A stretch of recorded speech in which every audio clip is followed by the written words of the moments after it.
welcome everyone to the Minnesota Senate Transportation Committee hearing of Monday, March 2nd, 2026. The time is 3:05 p.m.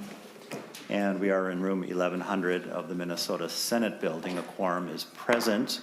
I'll just mention that in accordance with the rules of the Senate, the following member will be participating remotely in today's hearing, Senator Carlson from Eagan, Minnesota. And we'll start by welcoming Senator Hemmingson Yeager. Welcome to the Transportation Committee. If you could please say hello and introduce yourself for those gathered. Thank you very much. Yeah, so I'm Amanda Hemmingson Yeager, newish senator from South Maplewood and Woodbury. Excited to kind of be here on the Transportation Committee. Thank you. We're excited to have you. Welcome. Thanks. All right, members, we have 4 bills on today's agenda, each of which we will lay over for possible inclusion in a future omnibus bill. Unless someone objects strenuously from the testifiers too. I'm just kidding. We had a little snafu on that last week. And so with that, I'll invite Senator Johnson Stewart forward to present the first 2 bills, Senate Files 3985 and 3987. And whomever would like, I think these are both agency bills, so we need agency representation at the table as well. All right. Welcome, hello. Senator Johnson Stewart. Hello. Thank you very much, Mr. Chair, members of the committee. I have 2 agency bills today from DPS, and I assume, are you testifying on both of them? Just the one. Oh, just one. Okay. Well, we'll just go one at a time. So the first is Senate File 3985. This, if you remember last week, we had a school bus bill. This one is similar. This is the DPS school bus policy bill that does include information similar to what we heard last week. Let me get my notes here in the right order. Sorry about this. It addresses school bus stop arm violations, which we heard last week, and my testifier can talk about that. Also provides for Type 3 school bus first aid kits and an update to the first aid kits that school buses are required to carry. It also updates USDOT numbers for school bus, or updates policy around USDOT numbers for school buses. And it also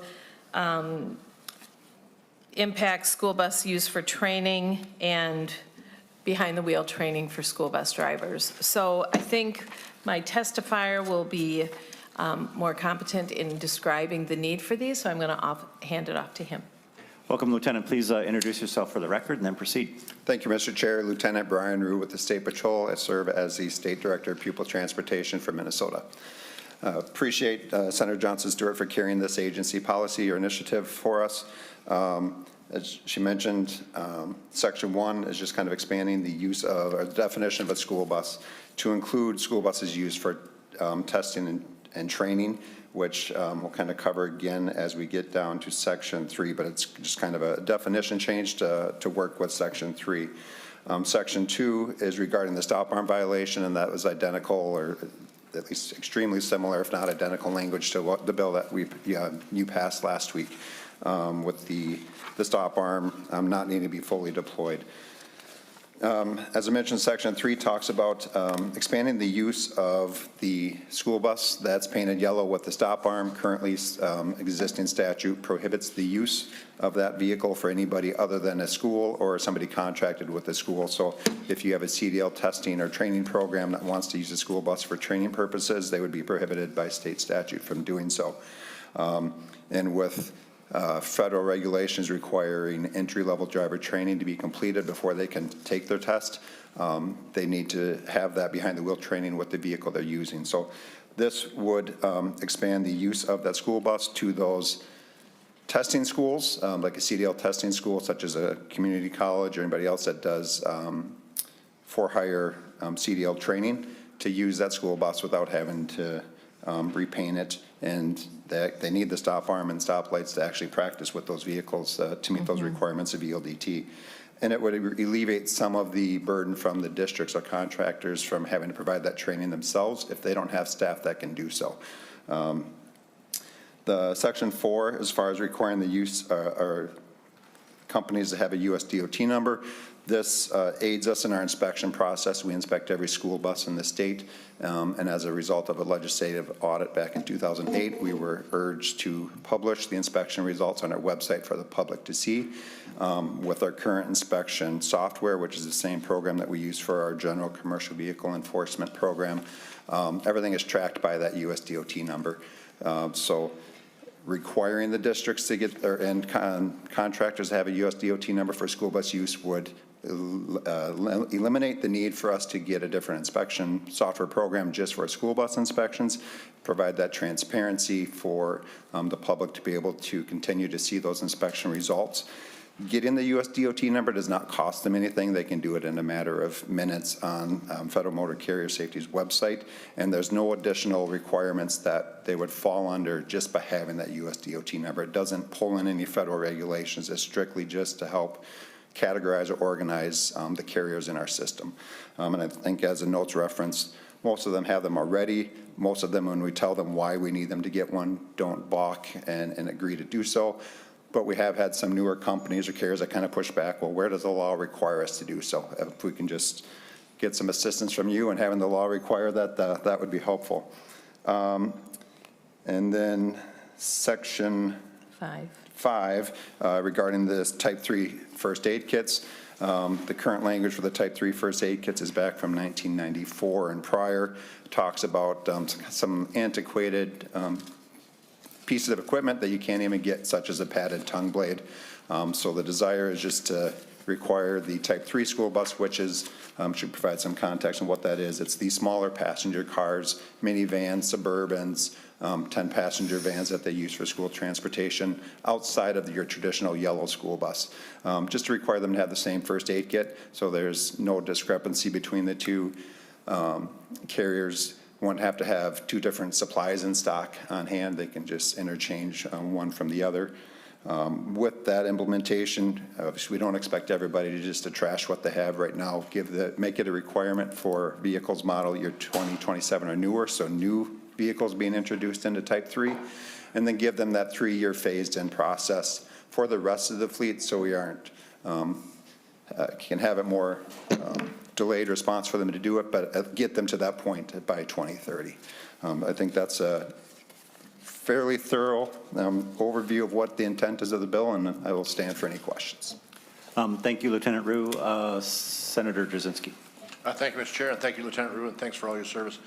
Remind me again, or can you go over the practicality of like a third-party CDL tester that does school bus testing when they're on the road, so they can or cannot use the stop arm and the flashing lights? Can you explain kind of what this bill was before and how it will change?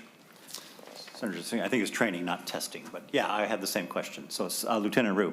Thank you, Mr. Chair, Senator Jasinski, and members. Currently, the prohibition is just being able to even use the vehicle for training purposes for anybody other than the school district or a contractor. So if you have Dakota Tech that has a CDL program, or Century College, or even just private CDL programs that want to do training, they can't legally use a school bus on the road for testing and training. I believe our bill does say they would still be prohibited from using the stop arm and 8-way lights to practice stops. They would have to practice those in a parking lot or whatever, because we don't want to create a potential stop arm violation if kids aren't truly crossing, but to at least be able to have them to allow to use the vehicle for the training and testing without having to have two different buses essentially to do that same training. Senator Jasinski. And thank you, Mr. Then just one other question that came up today and just in a meeting. So if a school bus is driving and they have no students on it, it's just the driver, they're like returning back to the bus garage or whatever, if they come to a railroad tracks, they're still required to do the same crossing tracks, or can they go over the tracks without putting the stop arm on? Was a question that someone had asked me. Can you respond to that, please? Lieutenant Rue. Thank you, Mr. Chair, Senator Jasinski, members. Per our specific state statute that deals with certain vehicles required to cross railroad tracks, school buses are required to cross whether they're loaded or not. Transit buses, motor coaches, correct, required to stop. Other buses, if they're empty, aren't required to stop, but school buses are always required to stop at the railroad crossings. Thank you, Mr. Chair. Thank you, Lieutenant. All right, thank you. Further questions, members? All right, Thank you. So we will now, anything further, Senator Johnson Stewart? Would anyone else like to testify? No, thank you, Lieutenant Rue. I'm always pleased to carry a DPS bill, so right. grateful for the All right, I opportunity. see no one leaping to the table to Thank you, testify sir. on this bill. We will Great. lay Senate File 3985 on the table for possible inclusion in a future omnibus bill. All right, moving our attention to Senate File 3987, Senator Johnson Stewart. Thank you, Mr. Chair and committee members. Senate File 3987 modifies certain vehicle title and registration requirements. So sections 1 and 3 through 8 extend the time period after a motor vehicle transfer that a person has to submit a registration and title transfer application from 10 to 20 calendar days. Section 2 amends the definition of rental motor vehicle to include commercial one-ton pickup trucks. And Section 4 and 9 encode into statute certain duties of motor vehicle dealers relating to taxes, fees, registration, and title. And I have one testifier, Director Pong Zhang. Thank you, Senator Johnson Stewart. So I'll call on our Driver and Vehicle Services Director, Peng Zhang. Welcome. Thank you. Thank you, Mr. Chair. Pong Zhang, Director for the Driver and Vehicle Services Division. Thank you, Senator Johnson Stewart, for carrying this bill. She already clearly explained what the bill does. It's pretty straightforward. We have... Director Zhang, can you just a little yes. closer? Thanks. Yeah, in the 2024 session, we there were changes made to extend the time to file a motor vehicle transfer from 10 to 20. We did it in 2 spots of the statute, and there were several other spots that needed to be adjusted as well, and that's what this bill does, is it changes all the references to 10 days to 20, just creates really consistent messaging back to all of our stakeholders, and creates some clarity in the language and the administration of it. The other part of the bill is around a technical correction around non-commercial one-ton pickup trucks for the rental fleets. And this was really just a phrasing oversight. By its very nature, a rental vehicle is for commercial use, and so we are recommending to strike the term non-commercial and that, so that it doesn't create any challenges for rental companies who want to rent one-ton pickup trucks to the general public. And that is our policy bill. I'm happy to answer any questions. Great. So controversial and complicated. I'm ready, though, to answer any questions. All right. All right. Questions, members? All right. With anything further, would anyone else like to testify? I always forget to ask that. It's kind of a dangerous question, though. Anything further, Senator Johnson Stewart? No, once again, thank you, Director Zhang, for bringing me this bill, and I encourage its support. Great, thank you. We will now lay Senate File number 3987 on the table for possible inclusion in a future omnibus bill. Members, before I forget, I would like to take Senate File 3988 from the table. Magically, it's on the table. Magically, it's before us. And now, I will now move Senate File 3988 to the table for possible inclusion in a future omnibus bill. Members, that's the bill that we heard last week in theory, because it didn't yet have its introduction. It's since been introduced, Senate File 3988 DOT agency bill. So that's now on the table for possible inclusion in a future omnibus bill. It will be reflected in the minutes, and that will be official. All right, so now we have Senator Jasinski here to share with us a little bit about Senate File number 3888. Well, thank you, Mr. Chair and members. I have Senate File 3888, not 3988. You almost had confused there for a second, but 3888 brought to me by AAA. This is a pretty common sense bill. If you drive by down a freeway and you see a MnDOT truck, a lot of times they'll have reader boards basically telling you to move left or move right or caution ahead, something like that. What this would allow it to do would allow the tow truck drivers to do the same thing, have a pre-displayed message, either move right, slow. I'll let Ms. Zimmer go through that that, but basically it would allow tow truck drivers to do this. Ms. Zimmer has some statistics, but the one important one that I thought of, or that I was made aware of, that the odds of a vehicle moving over are 95% higher when the vehicle-mounted variable message sign was used. So a great safety thing. With that, I'll turn it over to my testifier, Ms. Christine Zimmer with AAA. Thank you, Mr. Chair. Welcome, Ms. Zimmer. Please introduce yourself for the record and proceed. Thank you so much. Good afternoon, Chair Dibble, members of the committee. Christine Zimmer with Zimmer Consulting, and I represent AAA. AAA serves more than 600,000 members in Minnesota, and they've been roadside safety business for 120 years and really focus on the traffic safety issue for the motoring public. I want to thank Senator Jasinski for authoring the bill, and this allows tow trucks permission to use variable message signs. And you can pull out your little packet and this nice fancy picture on page 4. You can start looking at that. AAA uses this technology in a lot of states, Iowa, Michigan, North Dakota, Nebraska, Wisconsin, and similar legislation to this bill has been passed recently in Virginia and Maryland. It's currently a permissible use. It's not that it's it is allowed, but we'd like to have it in statute so that everybody that wants to put one up agrees to and understands and conforms to the specifics that are, I'm going to give you this great acronym, MMUTCD, the Minnesota Manual on Uniform Traffic Control Devices. That way it's consistent for all of the drivers, makes it all easy for them to see. And as Senator Jasinski said, it's very effective. This product is visible from 3,000 feet and then very legible at 1,000 feet, alerting motors early to an incident on the side of the road. And it's, as he said, pre-programmed. It's nothing witty, nothing punny on the message board. It's only move left, move right, the chevron or an arrow, slow down. Yes, exactly. That's the purpose of it. The sign is activated in the cab of the truck, so therefore no one's getting out on top of the truck and trying to do anything. And that's on page 4, how you activate the light bar and the board comes up. It says move over, whatever it needs to say. They execute the call, take the vehicle away, and then they can stow the sign. It folds back down with the switch. So very safe and effective tool, and everybody gets home safe. And that's their goal. So that is essentially the bill. We have spoken with DPS and MnDOT. Neither agency has problems with the bill. We also talked with the towing industry, the Minnesota Professional Towing Association. They have no problem with the bill, and we know of no opposition.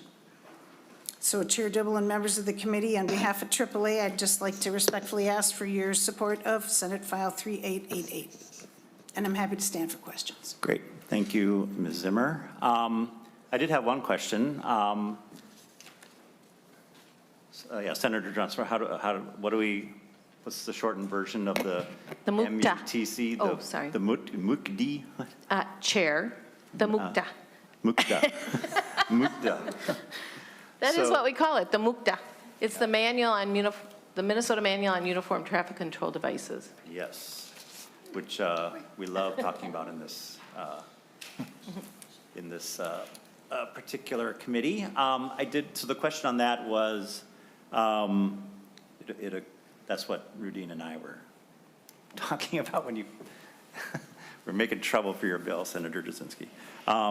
Imagine that. The question was, the standards established in the MUTCD.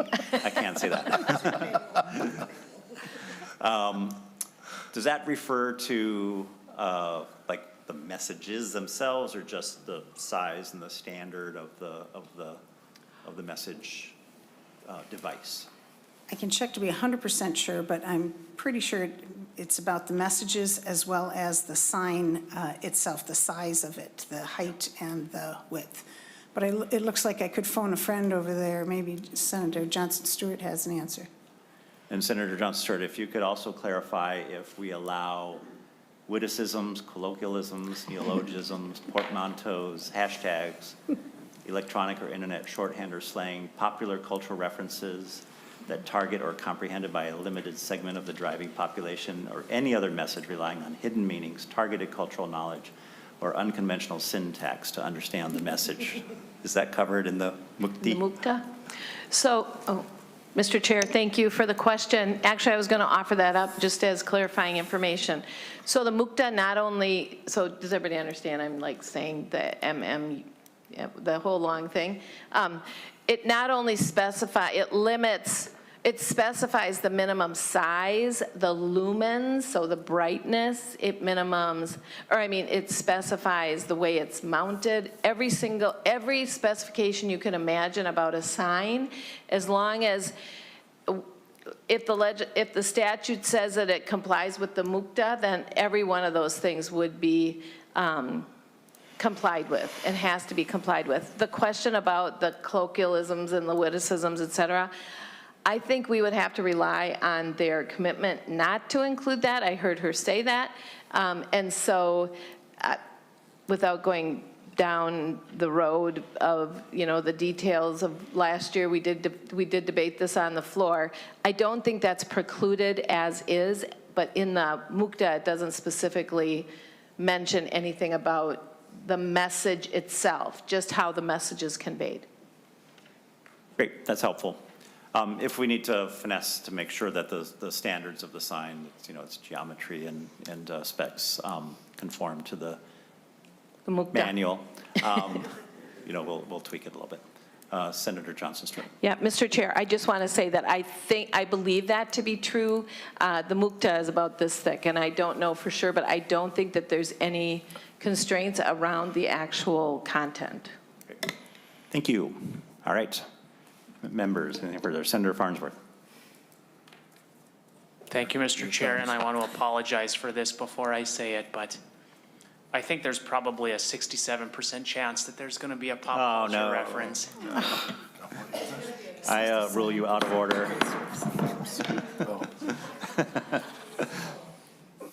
If Senator Coleman's eyes could roll harder, she would hurt her own brain. All right, we're hilarious here. This is the fun committee, Transportation Committee. All right. Absolutely. So anything further? Would anyone else like to testify on this matter? Someone's making, yes, sir. Oh. Senator Carlson. Oh, yeah. Thank you. Thank you, Mr. Chair. I'm wondering if there's a limitation on the number of characters in this message, and if MUCTA, or for instance, does this signage include left lane closed or right lane closed? And if it does, is there enough characters that allow saying zipper merge? Because that's something that people just don't seem to understand. And we should have some way to train people how to zipper merge. All right. Ms. Zimmer, did you get the gist of the question? Yes, I got the gist of the question. Thank you, Senator Carlson. Thank you, Mr. Chair. The signs move left, move right, and it's the 4 characters or 5 characters across is really what's there. Chevrons to indicate left or indicate right, or arrows, slow down and move over are the messages that are pre-programmed into the sign. So I don't believe we can teach people how to zipper merge from here, but somebody smarter than I can figure that out. I find that, Senator Carlson. Mr. Chair, I do find that acceptable, because when you just say move right and move left, that doesn't indicate left lane closed or right lane closed, which tends to cause people to panic and have road rage if somebody doesn't follow that right or left immediately. So I'm satisfied with the way this is being promoted. Great. Thank you. All right. Anything further? Any more puns? All right. Please come forward. You can stay. How are you? Good, how are you? Welcome. Please introduce yourself. Thank you, Mr. Chair, committee members. My name is Reed Leadley, and I'm the president of Safety Signs. So we provide the temporary traffic control in Minnesota construction work zones in Minnesota. And I also have the honor of being on the Minnesota Advisory Council for Traffic Safety, and under that council am the chair of the Traffic Incident Management Subcommittee. So I'm not here on behalf of the Advisory Council or Subcommittee, rather to share with you some testimony from industry. Our folks who work out on the roadway next to traffic, and we do have some of these units on our equipment. And then engaging with the towing industry, are here to share that they're feeling that this 95% of traffic is moving over. It's real to them. So traffic is slowing down, traffic is moving over. We're taking people off autopilot. And so in the field, it's a very, very effective safety enhancement to both the workers in construction zones and in emergency response vehicles, but also to the traveling public. And so we've been looking at this and talking about this for over a year now. And my own discovery is that it does not in any way conflict with the current MNMUTCD, Minnesota Manual and Uniform Traffic Control Devices. MnDOT has published a document that, guidance document that prescribes what the messages can be, in addition to letter height and visibility requirements and things. So there isn't, from an implementation standpoint, there isn't any hurdle to get across. It's just an effective safety measure. And as before, I really appreciate your listening to this, when industry brings forward needs and helping come up with a solution legislatively. Great. Thank you, Mr. Leagley. Senator Johnson Stewart. Thank you, Mr. Chair. And actually, Reed, seeing you there now, it makes me think of this question. So this legislation today is simply for tow trucks. I assume you and others already have the ability to have these variable message signs for setting up work zones? That's my question. Mr. Leagley. Thank you, Senator. Mr. Chair, so the traditional message boards that you might see in work zone, they're larger, they're standalone. These vehicle mounted ones, we are still in somewhat of a gray area, not for the MUTCD, but statutorily, because while they don't conflict with any statute, it doesn't say that they're permissible. And so this is really to make it clear to everyone that they're permissible, and whether it's an incident vehicle or otherwise. A follow-up? Senator Johnson Stewart. Thank you, Mr. Chair. So Reed, does that mean that, well, this says tow trucks. Is that a problem? Do we need to say tow trucks and temporary vehicle, or tow trucks and construction safety vehicles? Or is this only getting to a small port? By the way, I'm very supportive of this bill. I'm just seeing it as an opportunity. Is there a need for us to expand these changeable message signs to also be permitted on construction vehicles? That's it. Mr. Leagley or whomever would like to answer the Thank you, Mr. Chair. I mean, from my perspective, it would absolutely be prudent to encompass all vehicles. We haven't run into an issue with anyone saying, does that conform? Is that in conflict? When we're using them, because they obviously are such a benefit, and they have loaded messages that comply with the MNMUTCD. In the tow truck industry, I know there has been some issues with like, hey, is this okay? Where does it say it's okay? It's more silent. So I think that's why it was brought forward this way, but it would be helpful and make it clear if it were all vehicles engaged in construction and emergency response vehicles, incident management. All right, so Senator Johnson Stewart, I assign you to work with Senator Jasinski to work out that question. All right. All right, anything further, members? All right, anything further, Senator Jasinski? Oh, I'm sorry, what? Oh, sorry, Senator Hart. Senator, well, you're inquiring about puns. I don't have puns, but I'm a quieter member here in this committee, and I just want to thanks Ms. Zimmerman for presenting the whole bill, and Senator Jasinski, who usually are more vocal in this committee, but present this bill without any words at all. And so, my question to him is that, is he grooming his successor? I'll just leave it at that. So, could be. Although, I will say that we are refraining from singing the Apple Valley Fight song because Ms. Zimmer and I went to high school together. So, all right, with that. Oh, Senator Carlson. Yeah, thank you, Mr. Chair. One of the comments that was brought up here a second ago was about the interchangeability of the signs and also the recognition. And I'm wondering, is there some standard that these signs must be readable by the connected and automated vehicles such that they can be recognized and adhered to by, for instance, a Waymo or something like that? I don't know if anyone has the answer to that question. Mr. Levy? Thank you, Mr. Chair. So the technology exists and is readily available where these devices can be connected and push out a WZDX feed. So that information is instantly portrayed to the navigation mapping platforms. Waze readily accepts that feed and will publish it. It pushes directly to 511, MnDOT's platform. And so, there's a large population of mixed fleet, non-autonomous vehicles, and there's a population of users that aren't necessarily using their mapping technology, but they are capable of pushing that feed out. So they're ahead of the curve, even from construction where we're retrofitting our technology to push that feed out. Excellent.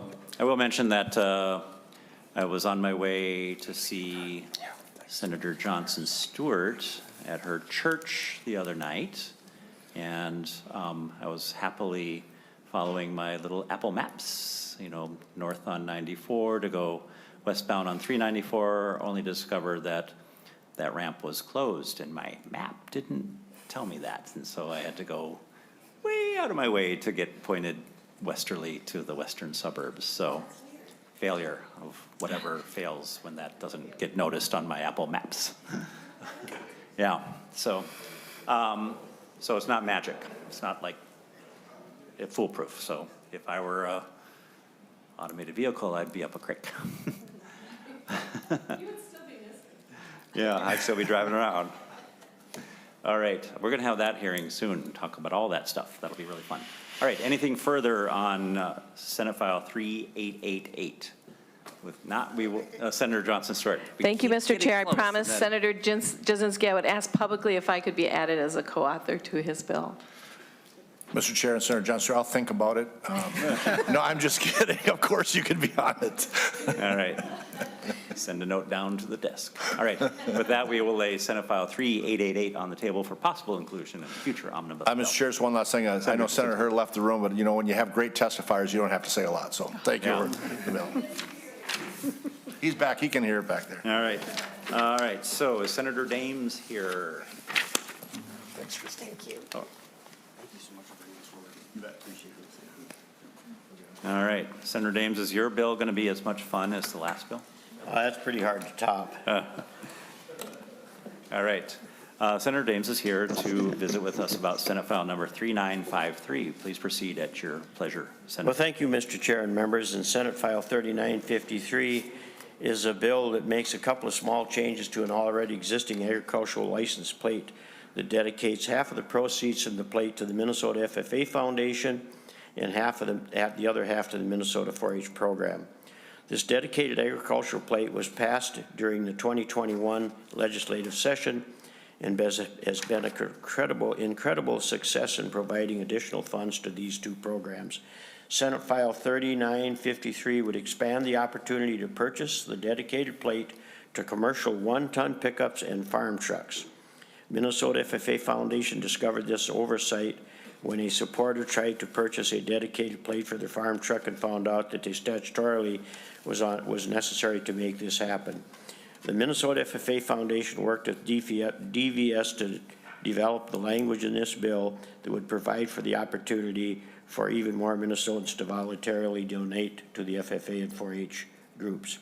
Today we have Val Arsfeld with us, and she would like to also testify on Senate File 3953.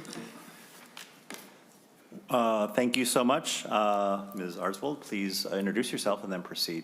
All right, thank you. Good afternoon, Chair Dibble and committee members. I'm Val Arsvold, the Executive Director of the Minnesota FFA Foundation. I respectfully request your support of expanding the availability of the Minnesota Agricultural License Plate for additional vehicles through Senate File 3953. Agriculture is not just an industry in Minnesota.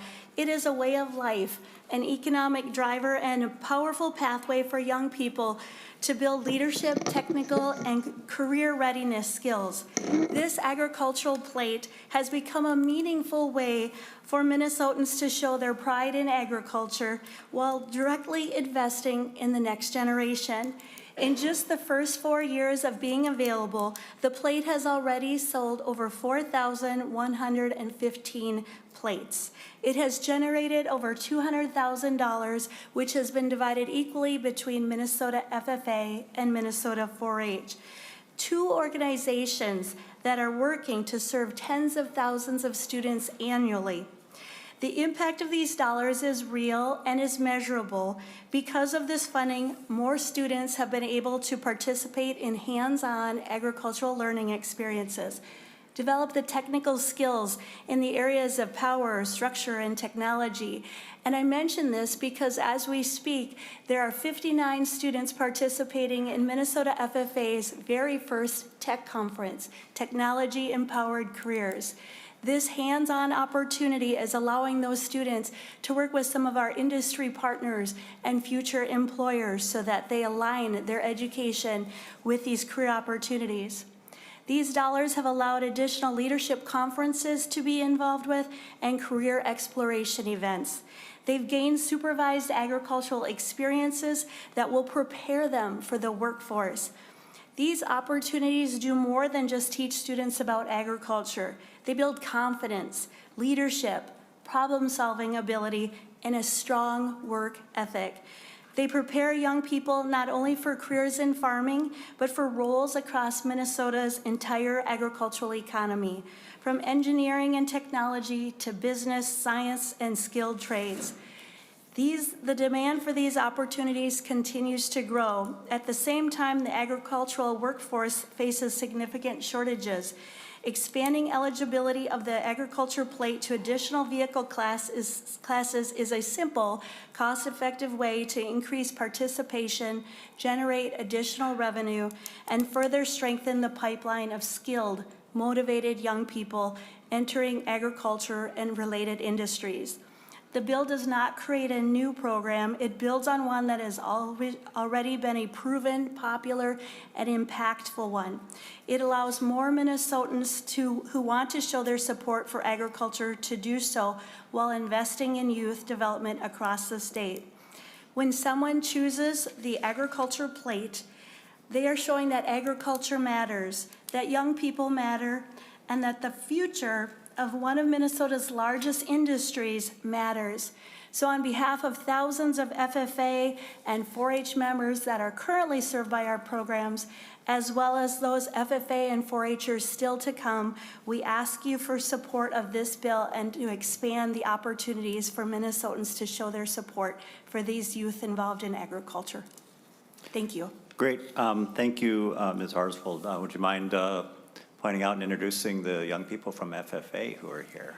Our Minnesota State FFA officers are with us today. Would you like them to introduce themselves by names, or do you just want? Yeah, why don't, yeah. Okay, perfect. We'll break the Senate rules and let the audience Okay. Share with us who's here. Welcome. My name is Keely Rumpke. I'm currently serving as the Minnesota FFA State Reporter, and I'm originally from St. James, Minnesota. Welcome. My name is Dessa Turning. I'm currently serving as our State Secretary, and I'm from Dassel, Potato, Minnesota. I'm Millie Chambers. I'm serving as the State Treasurer, and I'm from Medford, Minnesota. Hey there, I'm Lauren Hunt. I'm currently serving as the Minnesota State Sentinel, and I'm from Wilmer, Minnesota. Hi everybody, I'm Cameron Addington. I'm from Cannon Falls, Minnesota, currently serving as the State President. Great, thanks. You're all very impressive. We appreciate your being here very much. Makes a big difference. All right, members, anything further? Questions? All right, Senator Dahms, you have the final word. Thank you, Mr. Chair and members. Just wanted to point out that this bill is supported by the Minnesota FFA Foundation, Minnesota Association of Agricultural Educators, Minnesota Farmers Union, Minnesota Farm Bureau, and I do not know of any opposition to the bill. And thank you, Mr. Chair and members, for hearing Senate File 3953. Well, little known fact, I had asked Senator Hemmingson-Yeager to say embarrassing facts about herself. That was part of her freshman hazing. She was smart enough to decline, but I'll say something that's not embarrassing about me. I'm very proud of the fact that I was a 4-H kid when I was growing up, so. People don't know that about me. They think I'm some city slicker, but I'm not. All right. With that, we will lay Senate File 3953 on the table for possible inclusion in a future omnibus bill. Thank you, Senator Dahms. Thank you, Mr. Chair. All right. Members, we're not meeting on Wednesday. I think you know that already. And we'll be back on Monday, but we haven't figured out, I know you feel terrible about it. We haven't quite figured out our plan for next week, but Senator Jasinski will stay in close touch on that. All right. Anything further, members? No, we are adjourned.